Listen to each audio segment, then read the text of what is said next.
하나님께 감사와 영광의 박수를 돌려드립니다. 예, 오늘 이 화요 중보 예배에 우리에게 주시는 하나님의 말씀은 신명기 6장 4절과 5절 그리고 8장 1절에서 10절까지의 말씀입니다.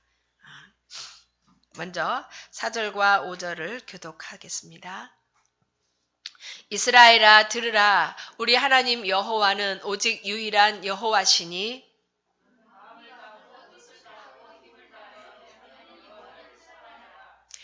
8장 1절 내가 오늘 명하는 모든 명령을 너희는 지켜 행하라. 그리하면 너희가 살고 번성하고 여호와께서 너희의 조상들에게 맹세하신 땅에 들어가서 그것을 차지하리라.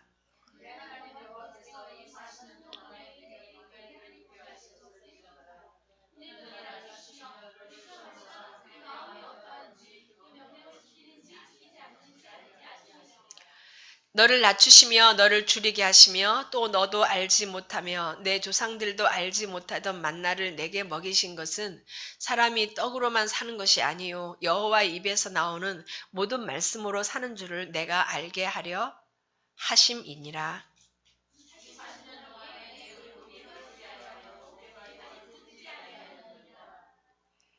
너는 사람이 그 아들을 징계함 같이 내 하나님 여호와께서 너를 징계하시는 줄 마음에 생각하고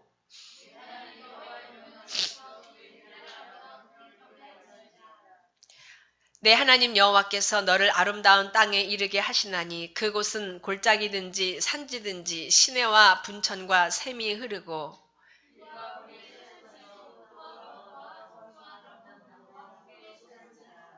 내가 먹을 것에 모자람이 없고 내게 아무 부족함이 없는 땅이며 그 땅의 돌은 철이요 산에서는 동을 캘 것이라.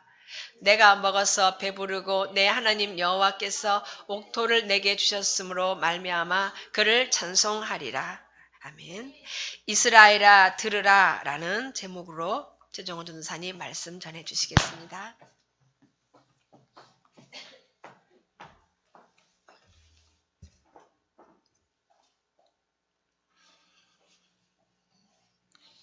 화요 예배에 오신 성도님들을 주님의 이름으로 환영하고 축복합니다.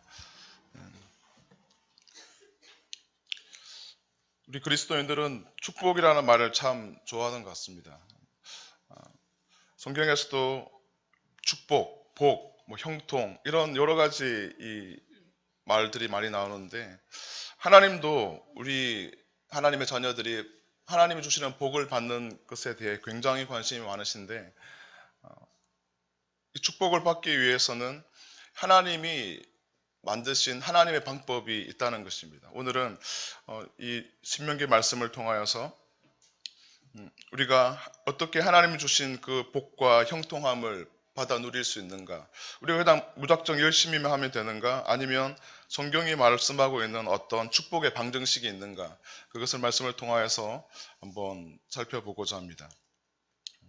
우리가 함께 읽었던 이 신명기 말씀은 출애굽한 이스라엘 백성이 약속의 땅 가나안 땅에 들어가기 바로 직전에 요단강 동편에 있는 모압 평지에서 모세가 죽기 전에 이스라엘 백성에게 마지막으로 했던 그 말씀입니다.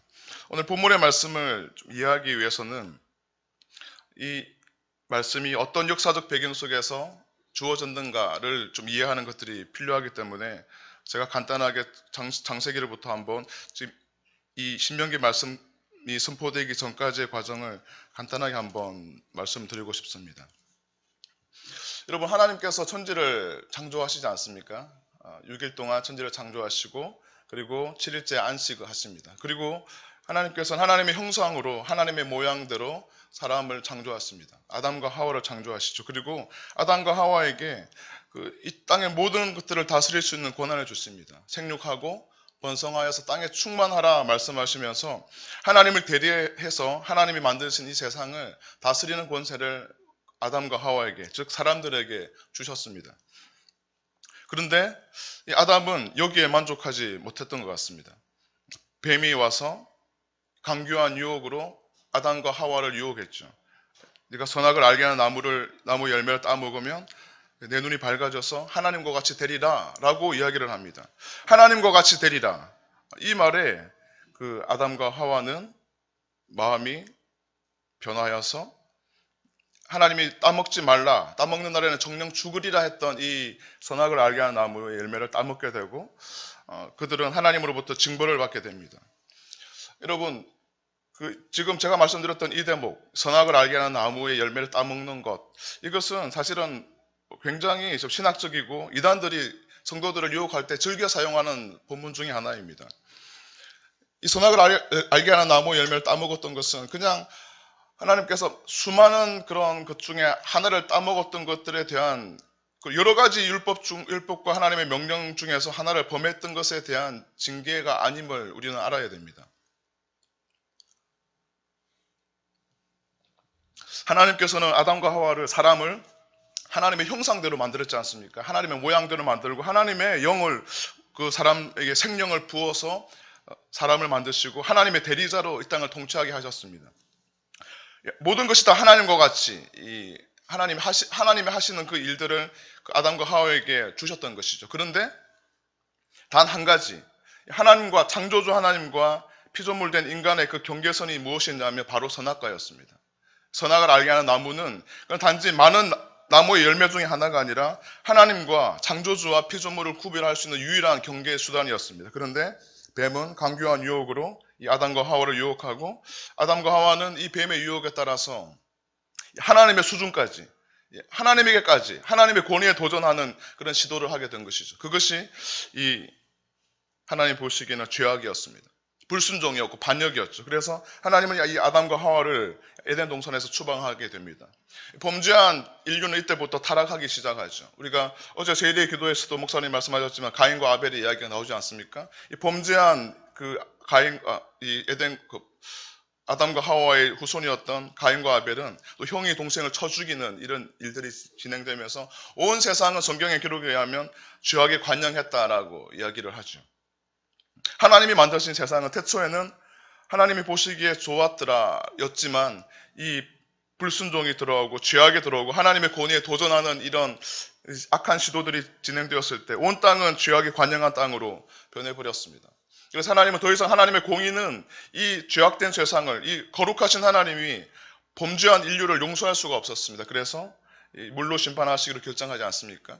하지만 하나님의 또 은혜와 사랑이 있기에 하나님의 형상으로 창조한 이 세상을, 사람들을 보존하시기 위해서 노아 한 사람을 택하시죠. 그리고 방주를 통하여서 하나님께서는 이 생명을 보존할 수 있는 길을 열어주십니다. 그리고 이제는 하나님을 거절하고 하나님의 대적해서 높아졌던 모든 그 사람들은 다 소멸하고 이제는 하나님을 경외하고 하나님과 동행하는 하나님과 즐거이 하나님을 순종하는 그 노아의 가정을 통하여서 하나님은 새로운 인류를 창조하시기로 계획하십니다. 그런데 어떻습니까, 여러분?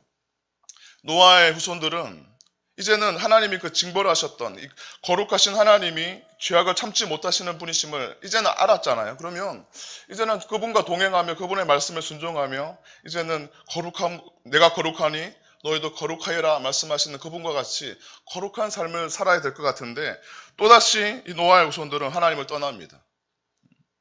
우상 숭배를 하고 죄악 가운데 거하고 그래서 창세기 11장에서는 마치 에덴 동산에서 아담과 하와가 하나님의 권위에 도전하기 위해서 선악과를 따먹었던 것처럼 하나님처럼 되려고 했던 시도와 똑같이 사람들은 바벨탑을 쌓죠. 그러면서 내가 하늘에게까지 높아지리라 말하면서 하나님의 권위에 또다시 도전하려는 시도를 하게 됩니다. 이것이 범죄한 인류의 그 본성입니다. 하나님처럼 되려 하는 시도들. 인생의 주관자가 하나님께 속한 것이 아니라 내가 내 인생의 주관자라고, 내가 내 인생의 주인이라고. 그래서 내 마음대로 하려 하고 모든 생각과 판단을 하나님이 아닌, 하나님의 말씀이 아닌 내가 하려 하는 모든 시도들은 하나님 보시기에는 다 죄악이죠. 그래서 하나님께서는 이 범죄한 인류들, 하나님의 또다시 하나님의 권위에 도전하려 하는 이 인류의 시도에 그냥 가만히 있을 수 없었습니다. 그래서 언어를 혼잡게 하시며 그 모든 사람들의 도모를 무력화시키시고 온 사람들을 지면에 흩으시는 일들을 하시죠. 이것이 창세기 1장부터 11장까지 이야기입니다. 그래서 이 창세기 1장부터 11장은 창조와 타락에 대한 이야기를 기록하고 있고 이것을 원역사라고 이야기합니다. 하지만 창세기 12장부터는 이제는 완전히 새로운 하나님의 구원의 이야기가 시작됩니다. 하나님은 1장부터 11장까지는 하나님의 형상으로 사람을 창조하시고 하나님과 그들과 동행하시고 그리고 하나님이 온 인류를 구속하시기 위한 하나님의 구속의 계획을 진행하시지만 바벨탑 사건 이후에 창세기 12장부터 50장까지 창세기가 있지 않습니까? 12장부터 50장까지는 전혀 새로운 하나님의 구원의 계획이 시작됩니다. 그것을 우리는 이 12장부터 50장까지를 족장 시대, 이제는 족장이 등장하는데 아브라함으로부터 시작되죠. 하나님을 경외하는 한 사람 아브라함을 불러내셔서 그를 통하여서 믿음의 사람, 이 사람을 통하여서 온 인류를 축복하시기 위한 하나님의 계획을 시작합니다. 우리가 너무나 잘 알고 있는 창세기 12장의 말씀이죠. 너는 너의 본토 친척 아비 집을 떠나 내가 너에게 지시할 땅으로 가라. 너를 축복하는 자에게 내가 축복하고 너를 저주하는 자에게 내가 저주하리니 땅의 모든 것이 너로 인하여 복을 얻을 것이라. 내가 너에게 복을 줄 것인데 그 복은 너 혼자만이 누릴 것이 아니라 땅의 모든 족속이 이 범죄에서 나를 떠나 있는 나와 단절되어 있는 이 모든 세상 가운데 너를 통하여 나의 복이 흘러가겠다라고 하시는 것이 하나님의 계획이었습니다. 이 계획은 아브라함과 이삭과 야곱까지 이어지지 않습니까? 그리고 야곱의 12아들, 야곱이 이스라엘이죠. 야곱의 다른 이름이. 그러면서 야곱의 12아들 중에 11번째 아들 요셉의 시대에는 이제는 애굽 땅으로 이주하게 되죠. 그러면서 이스라엘 백성들은 그전에는 족장이었는데 그냥 이스라엘 민족이 아니었지 않습니까? 제가 창세기부터 지금까지 이야기를 하고 있지만 지금까지 한 개인이었습니다. 어떤 하나님의 선택된 백성들이 아니었습니다. 하지만 이제는 이 애굽에서 400년 동안의 종살이하는 시간을 통하여서 이 70여 명의 이 야곱의 가족들은 어느샌가 200만 명이나 되는 한 민족을 이루게 됩니다. 그러면 400년 동안 종살이하면서 이제 하나의 민족이 되었지만 이 민족은 불완전한 민족이었죠. 하나님의 형상으로 창조된 하나님의 사람들이지만 선택된 아브라함과 이삭과 야곱의 언약의 후손들이지만 이들은 어디까지나 현실적으로 바라보면 노예 민족이었습니다. 애굽이라는 강대국의 노예로 살고 있는 노예 민족이었던 것이죠. 그래서 하나님께서 하나님의 때에 이 400년이 지나고 이 애굽의 죄악이 찼을 때, 가나안 땅의 죄악이 찼을 때 하나님께서는 모세를 통하여서 이스라엘 민족들을 이제 출애굽시키는 것입니다. 지금 그 출애굽의 배경이 바로 출애굽기이고 그리고 신명기이고 민수기이고 레위기입니다. 오늘 우리가 함께 읽었던 신명기는 그 출애굽의 마지막 시간에 40년 동안 광야를 헤매지 않습니까? 39년 11개월째 되던 해 달에 이제는 한 달만 지나면 약속의 땅 가나안 땅으로 들어가기 바로 직전에 하나님께서 모세를 통하여 마지막으로 주셨던 언약의 말씀이 이 신명기이죠. 이 이스라엘 민족들은 출애굽을 하지 않습니까? 모세를 통하여서. 여러분 혹시 기억이 나십니까? 제가 4주 전에 출애굽기 19장 말씀으로 이렇게 설교를 했었는데 기억이 혹시 나시나요? 다 나시는 거죠? 네. 그것을 기억해야 합니다. 왜냐하면 오늘 이 신명기 말씀은 그 말씀의 연장이기 때문이죠.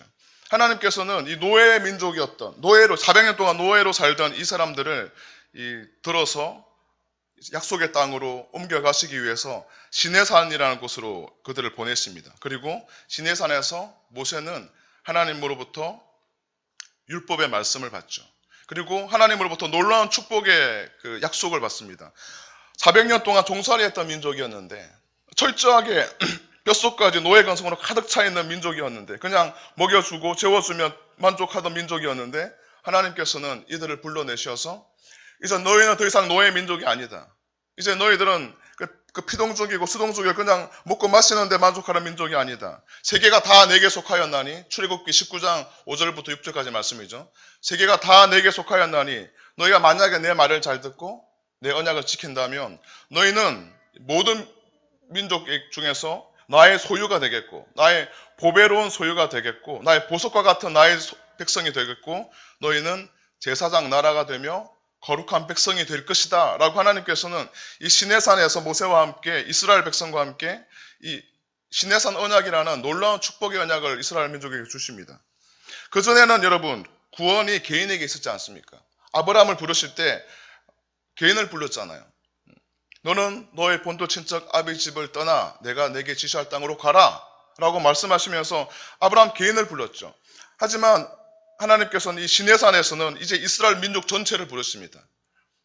세계가 다 내게 속하였나니 너희가 내 말을 잘 듣고 내 언약을 지키면 너희는 나에게 제사장 나라가 되며 거룩한 백성이 되리라 하면서 이 이스라엘 백성들을 이제는 언약 백성으로 하나님 부르시는 것입니다. 하나님과 약속을 맺는 전능하신 그 하나님과 피조물된 인간이 이제는 약속을 맺는 그 백성이 민족이 약속을 맺는 그런 영광스러운 직책을 누리게 되죠.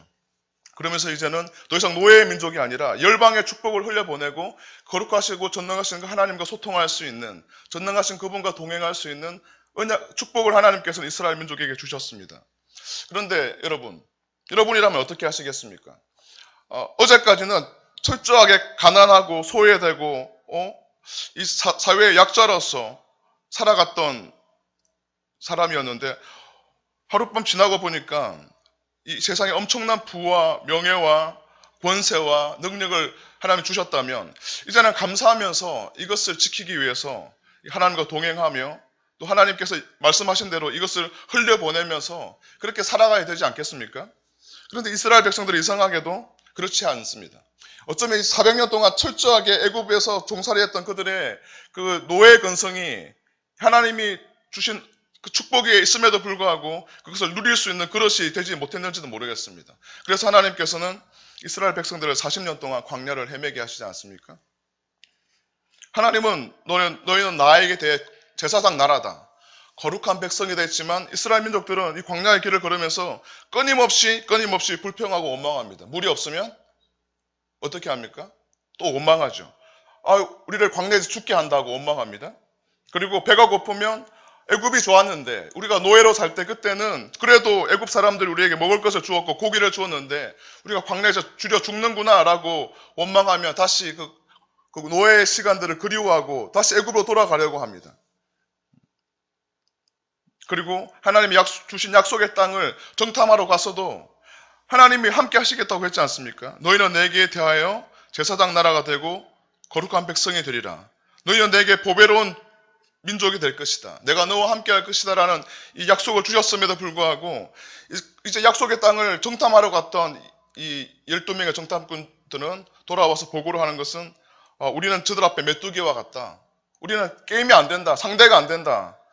라고 보고를 하자 이스라엘 백성들은 또 울고 불고 난리를 칩니다. 그러면서 우리를 왜 이곳에서 죽게 하느냐라고 말하면서 모세까지 없애려고 하죠. 그러면서 다시 애굽으로 돌아가려고 하는 시도를 합니다. 하나님은 이 철저하게 불순종하고 불신앙하는 이스라엘 민족들을 이제는 40년 동안 광야를 헤매게 합니다. 그리고 오늘 읽었던 바로 본문의 이야기입니다. 이제는 그 불순종했던 이스라엘 백성들, 하나님이 약속하셨음에도 불구하고 시내산 아래에서 너희는 내게 대하여 제사장 나라가 되고 거룩한 백성이 될 것이다. 너는 나에게 특별한 소유야 라고 약속함에도 불구하고 끊임없이 불평하고 원망하고 불순종했던 이 민족들은 다 죽었습니다. 아시죠? 출애굽할 때 20세 이상이었던 사람들은 다 죽고 이제는 20세 이하인 사람과 그리고 광야에서 태어났던 사람들만 남아있는 상황이 바로 오늘의 본문의 상황입니다. 하나님의 시내산 언약을 위반했던 모든 사람들은 다 죽었습니다. 모세 한 명만 남아있는 것이죠.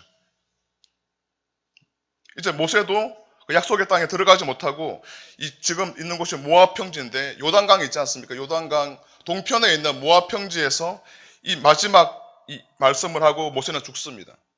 약속의 땅에 들어가지 못하죠. 이제는 약속의 땅, 젖과 꿀이 흐르는 그 땅에 들어가는 사람들은 하나님의 그 언약을 위반하지 않았던 사람들, 불순종하지 않았던 사람들, 20세 이하와 광야에서 태어났던 사람들만이 이제는 그 약속의 땅, 가나안 땅으로 들어가기 바로 그 직전에 오늘의 이 말씀을 주신다는 말씀입니다.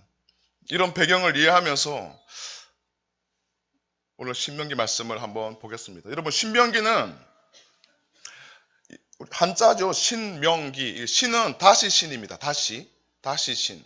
명은 명령, 율법, 명령을 말하는 것이죠. 그래서 다시 다시 하는 두 번째 명령이 기록된 성경이 바로 이 신명기 말씀입니다. 그러니까 하나님께서 이미 그 시내산에서 하나님께서는 이스라엘 민족들을 거룩한 백성이다, 제사장 나라이다 부르시고 나서 무엇을 주셨습니까? 모세를 통하여서 십계명을 주셨죠. 그 십계명을 준 뒤에 또 다른 여러 가지 언약을 주시고 언약을 주신 뒤에 성막을 지으라고 하고 이 성막을 통해서 내가 너를 만날 것이다라고 말하면서 제사장들을 또 세우시고 그러면서 이 제사하는 법들을 가르치신 뒤에 이제 광야를 행진하게 되지 않습니까? 이 첫 번째 이게 언약이죠. 첫 번째 계명.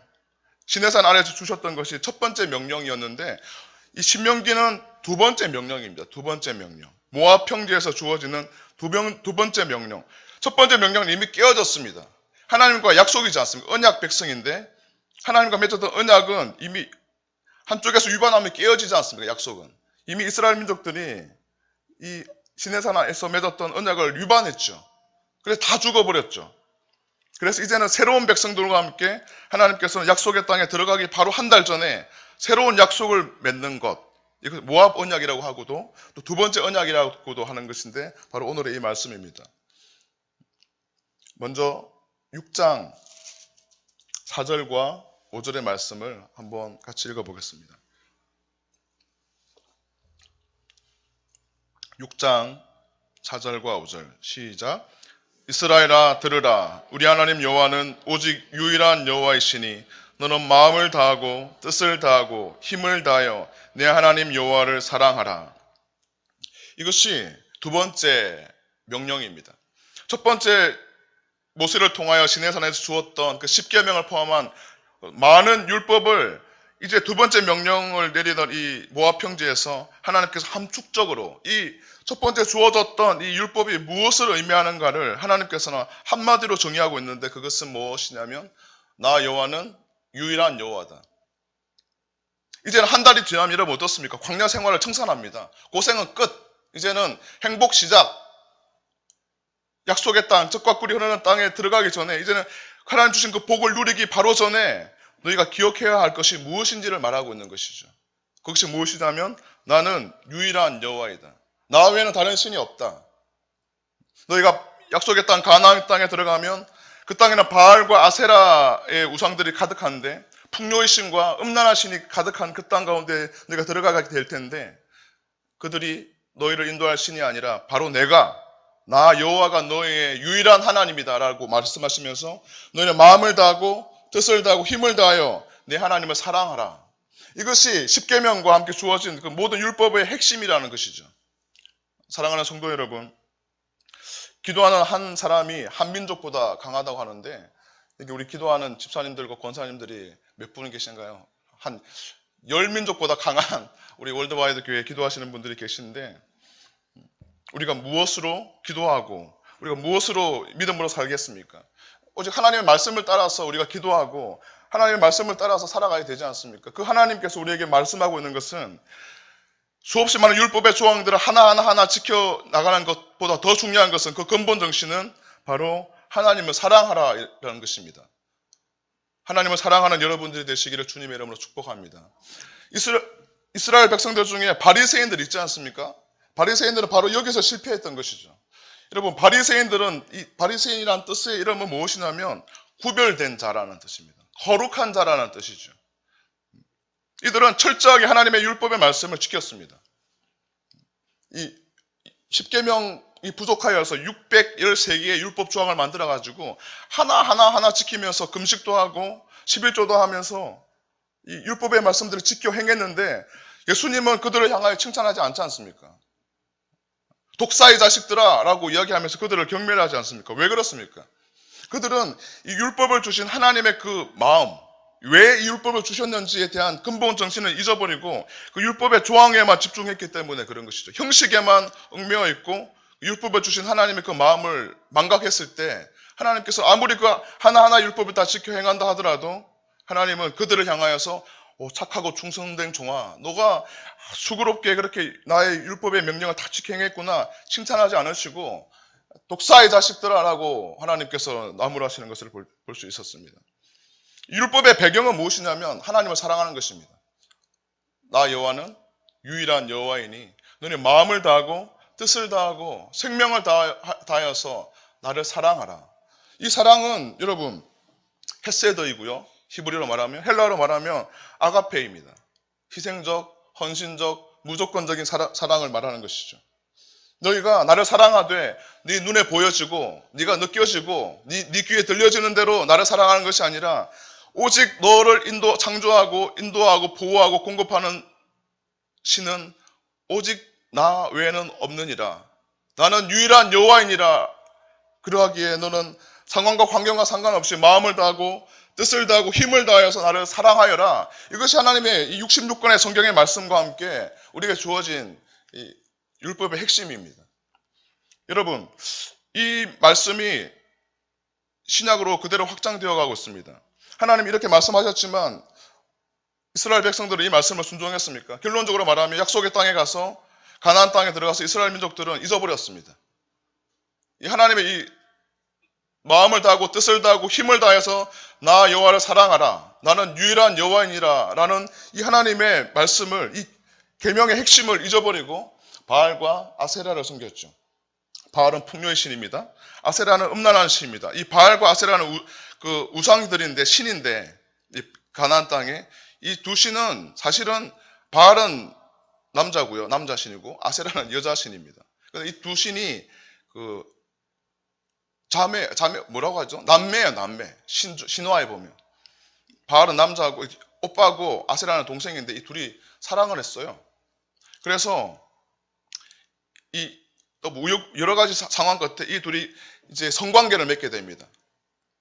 이 바알은 그 풍요의 신이고요, 아세라는 음란의 신입니다. 성적인 이 신인데 이 둘이 결합을 하니까 그 축복이 그 가나안 땅에 흘러갔다라는 신호가 있어요. 그래서 바알의 신전에 가면 그 우리처럼 예배하고 끝나는 것이 아니라 창기들이 있습니다. 그래서 1000명의 창기들이 있어가지고 예배로 왔던 모든 사람들은 그 성전에 있던, 그러니까 그들이 말하는 신전에 있던 그 창기들과 함께 성관계를 가지면 어떻게 되냐면 마치 바알이 아세라와 그 성적인 관계를 맺었을 때 풍요가 그 땅 가운데 흘러갔듯이 이 예배 드리러 와서 예배를 드리고 성관계를 맺으면 거기 있는 그 창기들과 함께 그들에게 축복이 임한다라는 것이 이 허구맹랑하고 말도 안 되는 이것이 가나안 땅을 듣고 있던 신화였어요. 그래서 이 음란함과 이 번영, 축복은 공존했던 것이 바로 이 가나안 땅에 있었던 일이죠. 그래서 이스라엘 백성들은 약속의 땅에 들어가서 유일한 여호와 하나님을 섬기는 것이 아니라 그들의 마음이 변하여서 이 바알과 아세라를 섬겼고 그리고 하나님을 떠나버렸습니다. 그 결과 어떻게 되었습니까? 사사기에 350년의 시간을 보내면서 7번이나 하나님을 떠나고 나라가 망하고 나라를 침략을 받고 고통을 당하고 그 시간을 지나서 이제는 왕정시대 사울과 다윗과 솔로몬의 시대를 거쳐서 남북 이스라엘이 분열되고 결국은 지금 우리가 세일에 기도해야 할 때 다니엘서를 보고 있는 것 같이 이 북이스라엘과 남유다는 이방 나라의 멸망을 당하지 않습니까? 고통을 당하고 멸망을 당하고 수치를 당하는 그 이유가 무엇입니까? 이스라엘 역사와 성경의 역사가 증명하고 있는 것은 오직 우리 하나님 여호와는 오직 유일한 여호와의 신이 너는 마음을 다하고 뜻을 다하고 힘을 다하여 네 하나님을 사랑하라 하였는데 이것을 지켜 행하지 않았기 때문이죠. 여러분, 우리가 살고 있는 이 세대는 지금 3500년 전에 이 모세 시대와는 다릅니까? 똑같지 않습니까?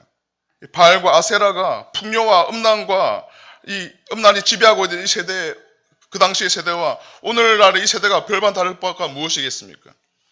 오늘 살아가고 있는 음란하고 풍요하고 물질 만능주의의 세대를 살아가고 있는 이 세대 가운데 우리가 무엇으로 하나님이 주시는 형통과 축복을 누릴 수 있겠습니까? 그것은 하나밖에 없습니다. 오직 하나님이 유일한 하나님이심을 인정하면서 마음을 다하고 뜻을 다하고 힘을 다하여서 하나님을 사랑하는 것, 이거 외에는 다른 길이 없음을 기억하시며 오직 하나님만 사랑하는 여러분이 되시기를 주님의 이름으로 축복합니다. 조금 구체적으로 하나님이 어떻게 하나님의 백성들을 축복하시는지에 대한 말씀을 신명기 8장부터 8장 1절부터 10절까지 말씀을 통하여 한번 살펴보겠습니다.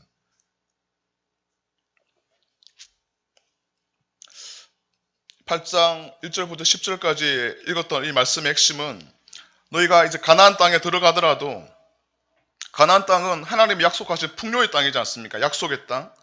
가더라도 한 달만 있으면 너희들이 이 요단강을 건너서 하나님 주시는 약속과 풍요를 누리게 될 텐데, 하지만 그때가 되더라도 광야 40년 동안에 함께 하셨던 하나님을 잊지 말고 하나님의 말씀에 순종하라는 말입니다.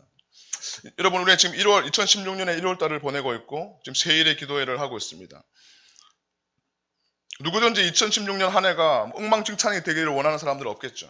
우리가 하나님 주시는 은혜와 복을 간절히 사모하면서 하나님 주시는 그 축복을 누리기를 원하는 것이죠. 그래서 어쩌면 우리는 세일의 기도회도 하고 어쩌면 오늘 이렇게 화요 예배에서도 하나님 예배하고 있는지도 모르겠습니다. 하나님은 분명하게 하나님의 백성들에게 하나님이 약속하셨던 축복을 줄 것입니다. 그런데 하나님의 관심은 축복을 받는 것 여기에 있지 않습니다. 하나님의 백성들이 하나님 주시는 축복을 받는 것 여기에서 머무는 것이 아니라 그 이후에 하나님이 우리에게 형통함을 복을 주시고 여러 가지 하나님이 위로부터 말미암는 가장 좋은 은사들을 우리에게 복으로 주실 때 그 뒤에 하나님의 백성된 우리가 어떻게 하나님 앞에 살아가야 하는가 여기에 더 관심이 있는 것이죠. 바로 그 말씀이 오늘의 그 신명기 8장 1절부터 10절까지 말씀인데, 저는 여기에서 세 가지 축복의 방정식이 있다.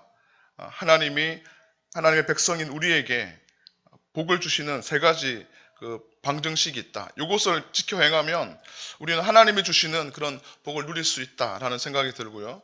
그래서 그 말씀을 한번 살펴보겠습니다. 먼저 1절 말씀을 한번 같이 보겠습니다. 시작. 내가 오늘 명하는 모든 명령을 너희는 지켜 행하라. 그리하면 너희가 살고 번성하고 여호와께서 너희 조상들에게 맹세하신 땅에 들어가서 그것을 차지하리라. 하나님이 주신 복을 받아 누리기 위한 첫 번째 그 방정식은 하나님의 명령을 지켜 행하는 것입니다. 1절은 8장 전체에서 모세가 말하고자 하는 그 내용의 주제를 말하고 있습니다. 핵심적인 말씀이죠. 앞서서 말씀드린 바와 같이 지금 이스라엘 백성은 모압 평야에서 요단강을 건너기 직전에 그 모세에게서 약속의 땅에 들어가서 지켜야 할 주의사항들을 듣고 있는 것입니다. 하나님께서 명하시는 그 모든 명령을 지켜 행해라. 그리하면 너희가 약속의 땅에서도 번성할 것이다. 라고 말씀합니다. 1절의 말씀 중에 그리하면 너희가 살고라고 하지 않습니까? 지켜 행해라. 모든 명령을 지켜 행해라. 그리하면 너희가 살고 번성할 것이다. 라고 말합니다. 지금 이 말씀은 우리가 들을 때는 별로 와닿지가 않을지 모르지만 이 출애굽 2세대 모압 평야에서 지금 모세로부터 이 언약의 명령을 듣고 있는 이 출애굽 2세대에게는 어쩌면 가슴을 후벼 파는 말인지도 모르겠습니다. 왜냐하면 그들의 부모들은 다 죽었거든요. 명령을 지켜 행하지 않았던 모든 세대들은 그 약속의 땅에서 다 죽어버렸습니다. 이제는 남아있는 사람들은 20세 이하와 광야에서 태어났던 그 사람들만 남아있기 때문에 이들은 이 모세의 말이 어쩌면 그들의 경종을 울리기에 충분한 말씀인지 모르겠습니다. 하나님의 명령을 지키는 것, 하나님의 뜻을 행하는 것, 이것은 그냥 좀 더 번성하고 좀 더 잘 살고 좀 더 많은 복을 누리는 그런 문제가 아니라 사느냐 죽느냐의 문제인 것이죠. 햄릿에 보면 그런 말이 있지 않습니까? 사느냐 죽느냐 그것이 문제로다. 이렇게 하는데 살고 죽는 것이 하나님의 명령을 지키느냐 지키지 않느냐에 달려있다는 것들을 지금 모세는 이들에게 말하고 있습니다. 1절에서 하나님께서 명하시는 그 모든 명령을 지키라고 모세는 권면합니다. 그리하면 너희가 약속의 땅에 가나안 땅에 들어가서도 살고 번성하게 된다라고 말하죠. 하나님의 관심은 앞서 말씀드린 바와 같이 약속의 땅에서 누릴 번성 여기에 있는 것이 아니라 그 이후에 있습니다. 이스라엘이 가나안 땅에서 누릴 부와 풍요의 시대에도 이제 고생이 끝났고 광야의 40년의 시간이 끝났고 이제는 광야에서 주어질 그 풍요와 부의 시대에도 너희가 변함없이 나의 명령을 지킬 것인가 아닌가 이 질문을 지금 하고 있는 것이죠. 이 상황에서 모세는 이스라엘 백성들이 약속의 땅에 들어가서도 하나님의 계명을 지킬 것들을 당부하고 있습니다. 애굽의 노예 신분에서 벗어나 이제는 자유로운 백성이 되었고 아무것도 없던 그들이 아무것도 소유할 수 없던 그들이 약속의 땅에 들어가서 이제는 많은 것들을 소유하게 될 텐데 이스라엘 백성은 어떻게 그때에도 여호와의 명령을 지켜 행할 수 있겠습니까? 그 두 번째 답이 이어지는 성경에 있습니다. 2절 말씀을 한번 읽어보겠습니다. 시작. 내 하나님 여호와께서 이 40년 동안에 내게 광야의 길을 걷게 하신 것을 기억하라. 이는 너를 낮추시며 너를 시험하사 내 마음이 어떠한지 그 명령을 지키는지 지키지 않는지 알려 하심이라. 두 번째 축복의 방정식의 답은 기억하는 것입니다. 무엇을 기억하는가? 40년 동안 광야의 길을 걷게 하신 것을 기억하는 것이죠.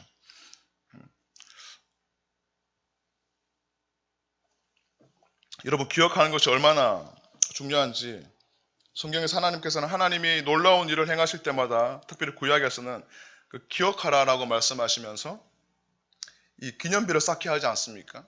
그리고 신약에 와서도 예수님이 장사를 예비했던 그 향료옥합을 부었던 그 여인을 복음이 전파되는 모든 곳에서 기억되게 하라라고 예수님도 말씀하시죠. 이 기억하라라는 이렇게 말을 보면서 말씀을 준비할 때 저에게도 여러분과 함께 나누고 싶은 그런 것이 있었습니다. 기억하라. 기억하는 것이 얼마나 중요한지에 대한 것을 또 부족하지만 제 삶을 통하여서 한번 좀 나누고자 합니다. 여러분 대부분 제가 군 생활을 하고 나왔던 것들을 아시죠? 제 동생이 2004년도에 인도에서 순교를 하고 순교한 뒤에 저도 이제 그 군에 있었지만 계속적으로 이 선교사에 대한 꿈을 키우기 시작했습니다. 그리고 하나님이 때가 되어서 이제는 이 신학을 하기로 마음을 결정을 하고 이제 군에서 나왔습니다. 그리고 나올 때 퇴직금을 주거든요. 퇴직금을 이제 가지고 어떤 기업에 투자를 했습니다. 제가 이제 바로 신학교를 갈 수가 없는 상황이어가지고 시간이 안 맞아서 제 동생이 있던 예수전도단이라는 그 선교단체에서 6개월간의 그 제자훈련, DTS라고 하는데 제자훈련을 받기 위해서 제주도에 있는 열방대학이라는 곳에 이제 공부를 하러 가면서 이 퇴직금의 대부분을 이렇게 한쪽 굉장히 전도 유망한 태양광 사업을 하는 그 기업에 투자를 하고 제주도로 가서 열심히 하나님을 경외하는 훈련도 하고 묵상하는 훈련도 하고 이렇게 하나님의 음성을 듣는 법도 배우고 그러면서 이렇게 너무나 행복한 시간을 지냈습니다. 그러면서 저는 제 마음에 드는 마음이 내가 이제 내 인생을 주님께 올인하겠다고 하는데 이제 나를 위한 인생을 살다가 주님을 위하고 또 인도가 하나님을 예배하는 그 일을 위해서 내가 내 삶을 드리겠다고 하는데 하나님 나에게 축복해 주시겠지. 그러면 내가 투자했던 이 기업이 내가 6개월이 지나서 돌아오면 이게 막 뻥튀기가 돼가지고 막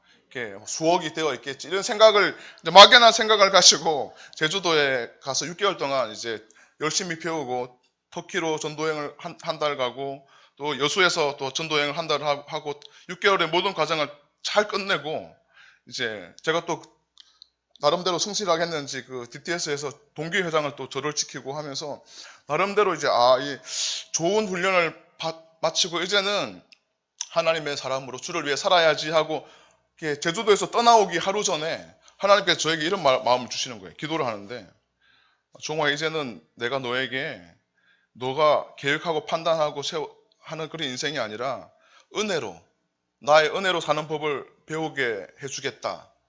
너가 주도하는 인생이 아니라 내가 주도하는 인생이 되게 해주겠다라는 마음을 기도하는데 주시는 거죠. 이게 무슨 말인가 저는 잘 몰랐습니다. 그런데 이제 이 제주도에서 건너서 와서 보니까 제 계획은 8월 달에 그 과정이 끝나가지고 이제 종신대학교 시험 입시가 11월 달이었거든요. 그래서 한 3개월 동안 열심히 공부해가지고 이제 합격하고 신학을 해야지라는 마음을 가지고 왔는데 와서 딱 보니까 제가 투자했던 그 전도 유망한 그 모든 언론기관에서 괜찮다 이것은 성장 가능성이 무궁무진하다. 중국에 있는 그 기업이었거든요. 그러니까 중국 시장이 막 지금 엄청나지 않습니까? 그러니까 괜찮겠지 하고 와서 보니까 어떻게 돼 있었을까요?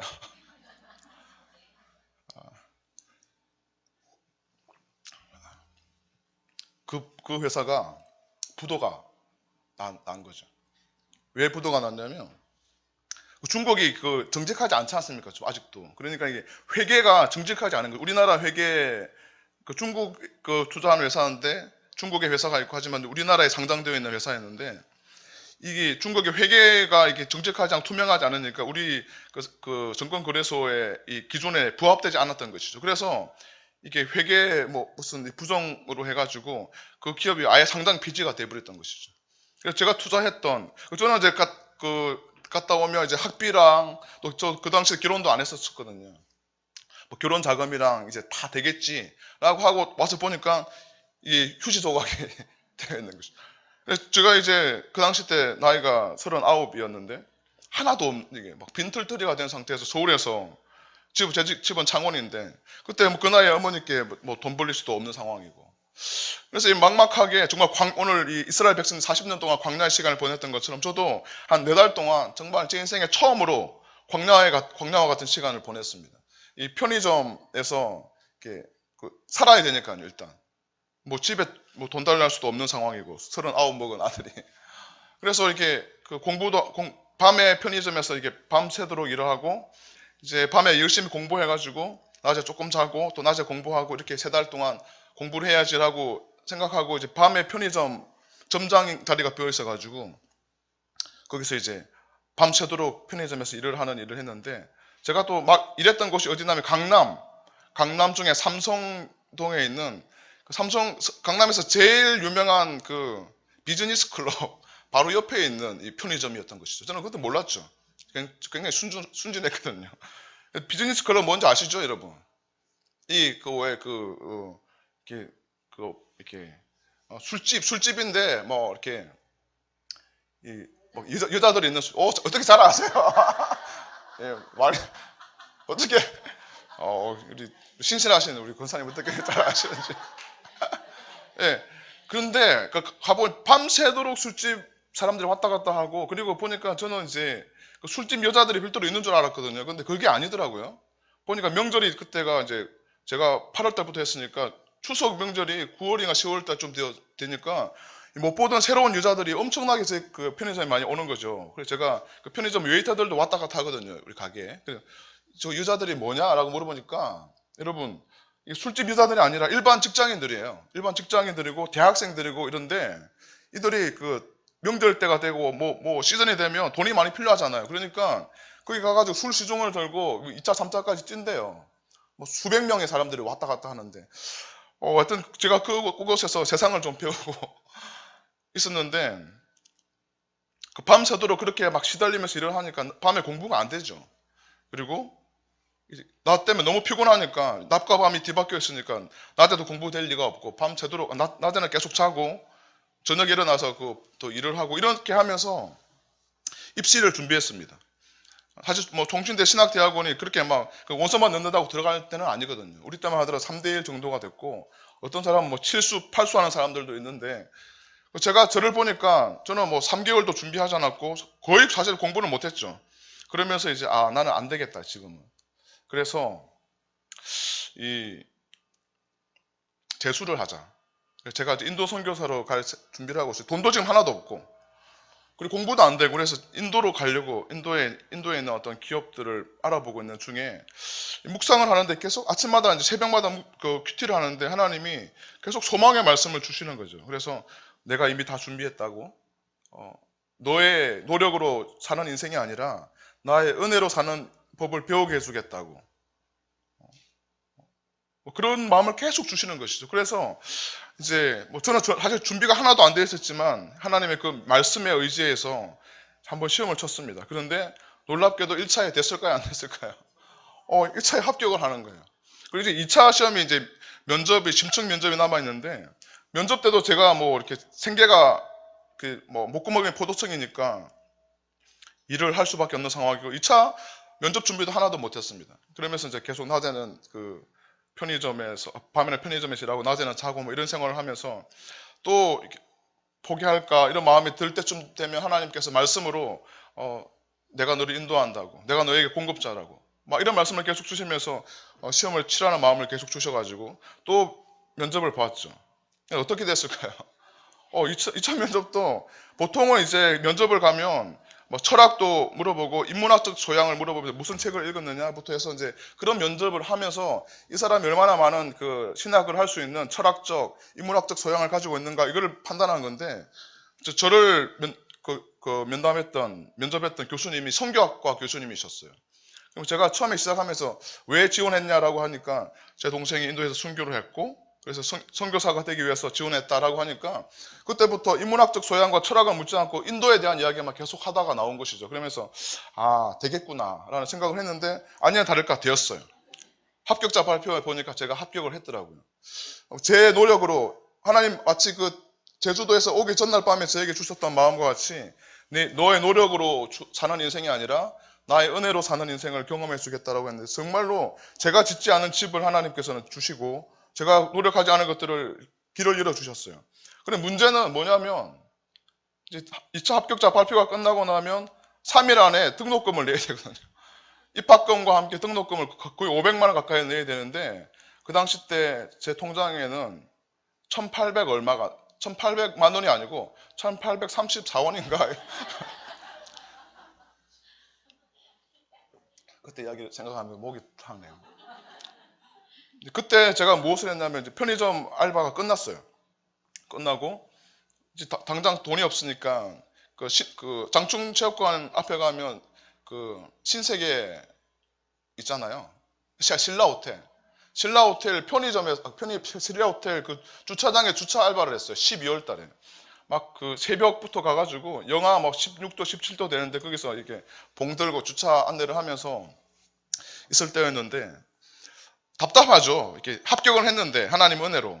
그런데 제 통장에는 1834원인가 남아있고 이 3일 안에 이 거의 500만 원의 돈을 내야 되는데 내가 주님의 길을 가는데 과거와 같이 그냥 돈 있는 사람들에게 제 친구들에게 뭐 돈을 그냥 빌릴 수도 있고 달라 할 수도 있고 집에 요청할 수도 있었지만 그렇게 하고 싶지는 않은 거죠. 주의 길을 가려고 하나님의 은혜로 여기까지 왔는데 나의 어떤 인간적인 노력으로 무엇인가를 해보고 싶지 않아서 기도했습니다. 내가 할 수 있는 게 그거밖에 없으니까요. 그래서 12월 때 그 추운 교회 요 앞자리에 가가지고 제가 그 전에 섬기던 교회 강대상 앞에서 무릎을 꿇고 기도했습니다. 그리고 다시 집으로 돌아가고 일 끝나고 와서 기도하고 돌아가고 했는데 이틀 동안 뭔가 이제 변화가 있어야 되지 않습니까? 하나님이 인도하셨는데 그런데 아무런 변화가 없이 전혀 통장을 찍어볼 때마다 1834원 남아있는 것이죠. 그래서 이제 마지막 내일 4시인가 4시인가가 이제 등록 마감일인데 이제 오늘 밤에 제가 할 수 있는 것이 아무것도 없는 상황에서 하나님의 얼굴만 구할 수밖에 없죠. 저는. 그래서 이제 그 퇴근하고 교회에 와가지고 철야를 할 생각으로 내가 할 수 있는 것은 요거밖에 없고 이제 내일이면 뭐 4시면 이제 끝나는데 하나님께서 요 특별한 시간 동안 기적을 행하지 않으시면 나는 이제 1년을 더 준비해야 되는지 아니면 영영 너무 먼 길을 돌아갈 수도 있는데 어떻게 해야 하나 기도밖에 할 수 없는 게 없는 것이죠. 그래서 그 12월 달 추운 밤에 꽁꽁 세상에 다 얼어붙었던 그 밤에 이 교회 이 차가운 바닥에 무릎을 꿇고 앉았습니다. 그러면서 그 등록금 고지서 있죠. 등록금 고지서를 이렇게 출력을 해 와가지고 이 강대상 앞에 폈습니다. 여러분 그 히스기야의 기도 아시죠? 아수르의 군대 장관 랍사게라는 사람이 이 남유다를 침공했습니다. 그리고 히스기야 왕 때 이야기인데 하나님을 막 모독하는 것이죠. 어느 민족이 아수르 왕의 손에서 너희를 구원하시니 누가 있느냐? 너희 하나님이 너희를 아수르 왕에게서 구원하시다 싶으냐? 어린 반푼어치도 없는 소리다. 누가 구원했느냐? 아무도 구원 못한다라고 하면서 이 사실은 하나님을 모독하고 막 이제를 굴복하라고 막 할 때 그 편지를 들고 히스기야가 성전 앞에서 펴고 하나님께 기도했지 않습니까? 그것이 기억에 나가지고 등록금 고지서를 제가 딱 뽑아와가지고 강대상 앞에 딱 펼쳐놓고 하나님 등록금이 거의 500만 원 되는데 제 통장에 1834원 밖에 없습니다. 어떻게 합니까 하나님 인도하셔서 여기까지 왔는데 하나님 채워주십시오 막 하면서 그때부터 막 눈물이 나는데요. 기도를 시작해 보니까 저는 그때 참된 기도에 대해 좀 배웠어요. 기도는 무엇인가 달라고 하는 것이 기도가 아니더라고요. 처음에는 무언가 달라고, 나의 필요를 채워달라고, 나의 결핍된 현장 가운데 하나님 오셔서 공급해달라고 기도가 시작되지만, 기도를 하다 보면 하나님과의 관계를 더 중요하게 생각하지 않습니까? 그래서 처음에는 하나님 500만 원 주세요 막 기도하다가 어느 순간에 하나님 내가 죄인입니다. 그러면서 제가 그동안 하나님 앞에 불순종했던 그 죄악들이 막 파노라마처럼 지나가면서 눈물이 그냥 뭐 이게 두루룩 흐르면서 막 펑펑 엉엉 울면서 하나님 내가 죄인입니다. 나의 죄를 용서해 주십시오라고 한참 기도할 때쯤에 하나님께서 제 마음에 이런 마음을 주시는 거죠. 종호야, 춥다. 너무 추웠거든 사실은. 차가운 겨울, 우리 교회는 따뜻한데 제가 있던 그 교회는 좀 이렇게 좀 오래된 건물이었어요. 그리고 막 난방이 전혀 안 되는 그 바닥에 12월 달에 막 영하 10도 이상 내려가는데 무릎 꿇고 앉아 있으니까 얼마나 춥겠어요. 그러니까 제 마음인지 모르겠지만 하나님께서 막 펑펑 울고 있을 때 하나님 너에게 종호야 춥다 일어나라 내가 다 채웠다라는 마음을 감동을 주시는 거죠. 저는 이제 밤새도록 기도하려고 갔는데 한 2시간 기도했나요? 2~3시간. 근데 하나님이 춥다고 일어나라고 하니까 제가 어떻게 했겠습니까? 아닙니다 주님 밤새 치료를 하겠습니다라고 했을까요? 아니면 할렐루야 하면서 일어났을까요? 너무 추워가지고 막 일어나서 의자에 앉아가지고 할렐루야 주님 감사합니다 하면서 이제 제가 갔다가 그 다음날 이제 새벽에 집에서 잠깐 눈 붙이고 새벽에 다시 그 주차 알바를 하러 갔습니다. 그래서 1시간 일하고 1시간 쉬고 1시간 일하고 1시간 쉬고 하는 그런 그 체계였는데 1시간 일하고 그 ATM기에 가가지고 통장을 찍어보면 얼마였을까요? 1834원. 또 1시간 일하고 막 추운데 떨면서 간절히 기대하면서 기도하면서 의심하지 않았죠. 그러면서 이제 12시가 지나갈 때 또 찍어보니까 또 얼마였을까요? 1834. 이제 4시간밖에 안 남았는데 또 스물스물 의심하는 마음이 올라올 때쯤에 계속적으로 의지적으로 하나님 내가 주님을 신뢰합니다. 하나님 나의 공급자시고 어젯밤에 나에게 됐다 종호야 춥다 내가 다 채웠다 했던 그 하나님을 신뢰합니다 라고 하면서 이 또 1시간 일하고 또 2시쯤에 가서 찍어보니까 얼마 있었을까요? 어딘가에서 150여만 원인가 입금이 된 거예요. 50만 원, 100만 원 이렇게 해서. 이제 소망이 좀 생겼지 않습니까? 이제 한 350만 원만 입금되면 되니까. 또 1시간 동안 일하면서 또 막 일하면서 통제 이렇게 하면서 계속 기도하면서 그 3시쯤 가가지고 통장을 딱 찍어보니까 정확하게 등록금에 이 10,000원도 더 추가되지 않고 정확하게 그 입학금과 등록금을 낼 수 있는 돈이 딱 제 통장에 입금이 되어 있는 것이죠. 그래서 그걸 입금을 하고 제가 이제 총신대학 신학대학원에 입학을 했습니다. 그리고 이게 지금 3년 전의 이야기입니다. 3년이 지났고 이제 2월 달에 졸업을 하게 됩니다. 그 3년 전 1월 달에 제가 동계 이제 그 헬라어 히브리어를 2달 동안 합숙하면서 공부하는 시간이 있는데 너무 힘들더라고요. 공부를 뭐 20년 가까이 안 하다가 하려고 하니까 뭐 총신대는 뭐 20대 중반부터 해서 뭐 30대 막 사람들이 굉장히 많은데 그들과 함께 경쟁하려면 너무 힘들고 어려워서 하나님 내가 어떻게 이 3년 동안 이렇게 이들과 경쟁할 수 있겠습니까? 라고 막 기도할 때 그때 묵상했던 말씀이 그 가나 혼인잔치에 물로 포도를 만드신 그 포도주를 만드신 하나님의 그 기적에 대한 말씀을 묵상하면서 하나님 내 잔에 포도주가 다 떨어졌습니다. 체력도 없고 돈도 없고 지식도 부족한 것 같고 어떻게 이 3년을 지내야 될지 모르겠습니다라고 기도할 때 하나님 제 또 마음에 주시는 마음이 내가 물로 포도주를 2000년 전에 만들었던 것처럼 너의 그 빈잔을 내가 채워주겠다라는 마음을 주시더라고요. 그러면서 저는 처음에 그것도 무슨 말인지 몰랐죠. 그런데 3년의 시간이 지나고 보니까 여러분 제가 3년 동안 한 번도 등록금을 낸 적이 없어요. 제 돈으로. 이렇게 장학금 뭐 지혜가 없다고 기도했는데 지혜를 주셔가지고 제가 그렇게 안 보일지 모르겠지만 계속 1등을 했거든요. 그래서 장학금을 계속 받았고 또 이제 공부가 좀 시들해질 때쯤 돼서 하나님께서 또 원우회장이 총학생회장인데 원우회장을 하면 또 등록금이 전액 면제거든요. 또 원우회장을 하면서 이제 등록금을 다 면제하고, 하여튼 그러면서 3년 동안에 모든 등록금을 다 약 3천만 원 되는 돈을 다 채워주셨어요. 그리고 지금 이제 여기까지 온 것이죠. 여기에 대한 저는 기억하고 있습니다. 하나님이 어떻게 저를 인도하셨는지를. 그리고 이제 사실은 저는 인도 선교사로 갈 사람이기 때문에, 인도는 여러분 아시는 바와 같이 그 영국의 지배를 받고 있던 나라였어요. 그래서 그 인도 특정한 그 중산층 이상은 굉장히 우리나라보다 훨씬 더 부유한 삶을 살고 있고요. 인도의 유명한 대학은 우리나라 서울대학보다 훨씬 더 세계적인 그 랭킹이 높은 학교들이 많습니다. 그래, 그 나라 사람들에게 가서 복음을 전해야 되는데, 특히 제가 좀 원하는 것들은 제자 양육, 그리고 인도의 현지인 지도자 양성 이런 쪽에 관심이 많은데, 그렇게 하려면 좀 신학을 좀 더 해야 되는 것이죠. 그러니까 지금 우리가 보통 말하는 신학대학원은 목회학 석사거든요. MDB라고 해서 목회학 석사. 보통 신학대학원 간다 하면 그게 목회학 석사예요. 그게 이제 목사를 양성하는 과정이죠. 그런데 정말로 이제 그 어떤 말씀을 체계적으로 가르치고 양육하고 교수로서의 그 생활을 하려면 신학을 배워야 됩니다. 신학을 하려면 돈이 더 많이 드는 거죠. 이 MDB보다 훨씬 더 등록금이 비싸요. 저는 뭐 여러분 아시겠지만 제가 지금 올해 작년에 하나님 은혜로 결혼하고 뭐 이렇게 그 학비를 감당할 만한 여력이 없는 상황인데, 제 마음에는 이제 조금 더 공부를 했으면 좋겠다 이런 마음이 있었죠. 그런데 지금 저희 상황은 마치 3년 전과 똑같이 뭐 한 푼 등록금을 낼 수 있는 돈이 없는 상황이었는데, 하나님께서 저에게 이 마음을 계속 그걸 THM이라고 하거든요. 그 신학 석사 과정을.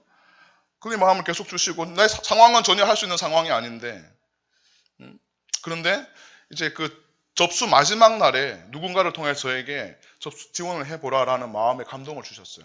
그래서 이제 돈은 하나도 없지만, 그리고 뭐 제가 뭐 이렇게 그곳은 들어가기 더 어려워요. 그러니까 신학대학원을 졸업한 사람 중에서 아주 소수만 입학을 하는 것이거든요.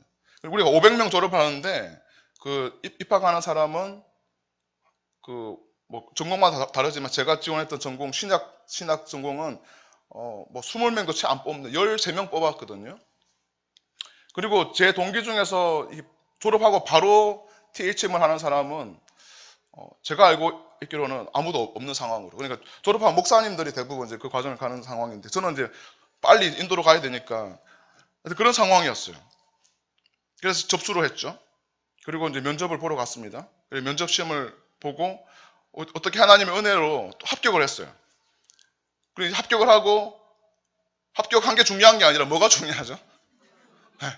등록금. 이것도 한 500만 원, 뭐 499만 5천 원인가 되는 돈을 해야 되는데, 우리 통장에는 한 10만 원 정도 있었거든요.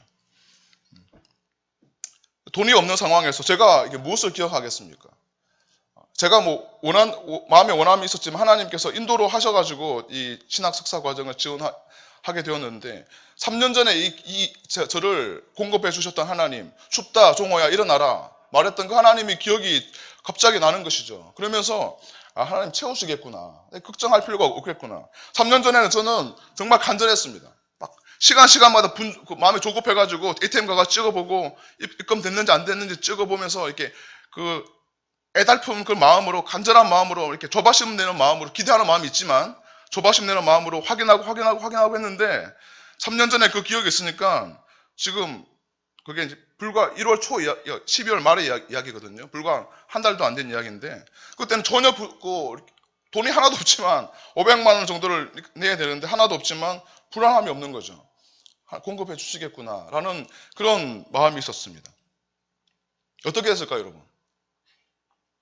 제가 이렇게 여기서 강단에서 말하는데 안 된 걸 말할까요? 그렇지 않겠죠. 놀랍게 하나님께서는 3년 전과 비슷하게 마감 마지막 날에 이 모든 등록금을 다 해결해 주셨어요. 그것도 역사 유례가 없이 학교 통신대학교 신학대학원 생긴 이후로 한 번도 한 사람에게 장학금을 100만 원 이상 준 적이 없대요. 그런데 저는 500만 원을 전액으로 학교에서 다 장학금으로 지원해 줘가지고 제가 이게 3월 달부터 THM 과정을 공부를 할 수 있게 되었습니다. 역사상 유례가 없는 일이래요. 그런데 제가 왜 이 말씀을 하냐면 하나님께서 행하신 일들을 기억할 때 제가 그 준비하는 과정을 말씀을 드리고 싶은 거예요. 하나님이 3년 전에 나를 인도하셨던 그 하나님, 오직 은혜로 살아가는 법을 배우게 해주겠다고 약속하시고 실제로 그렇게 행하셨던 하나님에 대한 기억을 가지고 있으니까 위기가 오고 똑같은 시련이 오고 어려움이 오고 조바심이 날 상황이 생기지만 전혀 조바심이 나지 않는 거죠. 마음이 평안한 것이죠. 하나님 원하시지 않으면 인도 안 하시겠지. 하나님 원하시면 채워주시겠지. 이런 마음이 있고 정말로 손톱만큼도 불안한 마음이 없이 마지막 날을 확인해 보니까 학교에서 전화가 왔어요. 막 등록됐다고. 등록해줬다고. 그럼 앞으로 어떻게 할 거냐고. 앞으로 2년을 더 해야 되는데 2년 동안 어떻게 할 거냐고. 알아서 해주시겠죠. 저는 잘 모르겠습니다. 이렇게 했는데 사랑하는 성도 여러분, 오늘 이 2절의 말씀에 보면 내 하나님 여호와께서 이 40년 동안에 내게 광야의 길을 걷게 하신 것을 기억하라. 이는 너를 낮추시며 너를 시험하사 내 마음이 어떠한지 그 명령을 지키는지 지키지 않는지 알려 하심이라 라고 말씀하십니다. 그러면서 하나님께 실제로 이제 이 약속의 땅 가나안 땅으로 인도하시고 하나님께서는 그 땅을 차지할 수 있는 은혜를 주셨던 것을 우리는 말씀을 통하여 확인할 수 있습니다. 사랑하는 성도 여러분, 무엇으로 우리가 이 세대를 살 수 있겠습니까? 우리가 그리스도인이라는 이름으로만 가지고 살기가 너무나 부족한 것 같습니다. 마치 천국 가는 티켓 한 장 정도 들고 이제는 영생에 대한 소망을 가지고 살아가기에는 너무나 우리의 이 인생이 안타깝지 않습니까? 주님이 함께 하시는데요. 그 하나님이 함께 하시는 형통함과 축복을 우리의 삶을 통하여서 경험해야 되지 않겠습니까? 우리의 어떠함이 아니라 내가 얼마나 똑똑하고 얼마나 많이 준비되었고 내가 얼마나 많은 헌신된 일을 주 앞에 했느냐, 이것이 중요한 것이 아니라 오직 하나님의 은혜로, 마치 에덴 동산에서 아담과 하와가 범죄하기 이전에 하나님과 동행하며 하나님 그분의 은혜와 능력을 받으며 그분과 대화하며 그렇게 아름답게 동행했던 것처럼 이 세대를 그렇게 주님과 함께 동행하며 하나님이 하신 일들을 기억하며 하나님 우리에게 무엇을 말씀하셨는지를 기억하며 그 말씀을 지켜 행하려고 노력하면서 주님을 뜨겁게 사랑하는 우리가 되어야 되지 않겠습니까? 그렇게 할 때 하나님께서 우리에게 맡겼던 모든 삶의 문들을 열어주시고 위로부터 말미암는 각양 좋은 것으로 우리의 삶 가운데 부어주시는 그 하나님의 은혜를 우리와 우리의 가족들이, 우리의 자손들이 경험해야 되지 않겠습니까? 오늘 함께 예배하는 우리 모든 성도님들에게 그러한 은혜가 있기를, 뜨겁게 마음을 다하고 정성을 다하고 뜻을 다하여 하나님을 사랑하고 하나님께서 행하셨던 그 일들을 기억하며 그렇게 앞으로 우리 삶 가운데 어떠한 위기가 온다 할지라도 어떤 풍요가 온다 할지라도 모든 그 상황에 좌우되는 것이 아니라 오직 주님만을 바라보며 그 모든 것을 공급하시고 주관하시는 전능자 하나님을 의지하여서 믿음으로 살고 믿음으로 승리할 수 있는 우리 모두가 되기를 주님의 이름으로 축복합니다. 말씀을 기억하시면서 함께 기도하겠습니다. 먼저는 모든 명령을 지켜 행하라 라고 말씀하셨습니다. 두 가지를 기도할 텐데요. 먼저 하나님 아버지, 내가 하나님이 우리에게 명령하신 그 모든 명령들을 지켜 행할 수 있도록 하나님 은혜를 내려주십시오. 그리하면 너희가 살고 번성하고 너희 조상들에게